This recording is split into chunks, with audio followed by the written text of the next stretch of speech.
इंतज़ार जूं घड़ियूं ख़त्म। एशिया कप 2023 जो इवेंट अॼु खां शुरू थी रहियो आहे। मेज़बान पाकिस्तान ऐं नेपाल जूं टीमूं अॼु दूबदू थींदियूं। पाकिस्तान जी मेज़बानी में थींदड़ एशिया कप जे इवेंट में मजमूई तौरु 6 टीमूं हिसो वठी रहियूं आहिनि, जंहिंमें मेज़बान पाकिस्तान खां अलावा रिवायती हरीफ़ भारत, दिफ़ाई चैंपियन श्रीलंका, बांग्लादेश, अफ़गानिस्तान ऐं नेपाल जूं टीमूं शामिल आहिनि। इवेंट जी इफ़्तिताही मैच अॼु मेज़बान पाकिस्तान ऐं नेपाल जे टीमनि में थींदी।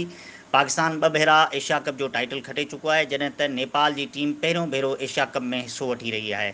मैच खां अॻु ॿिन्ही टीमनि मुल्तान स्टेडियम में पहुची भरपूर प्रैक्टिस कई, जॾहिं त क़ौमी टीम जे कप्तान बाबर आज़म तरफ़ां इफ़्तिताही मैच में कामयाबी जी उमेद ज़ाहिर कई वई आहे।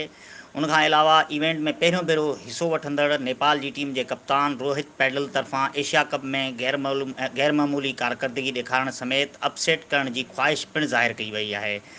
मैच पाकिस्तानी वक़्त मुताबिक़ 2:30 बजे मुल्तान स्टेडियम खां बराह रास्त नशर कई वेंदी। मुदसर नज़र बलोच, इबरत टीवी, हैदराबाद।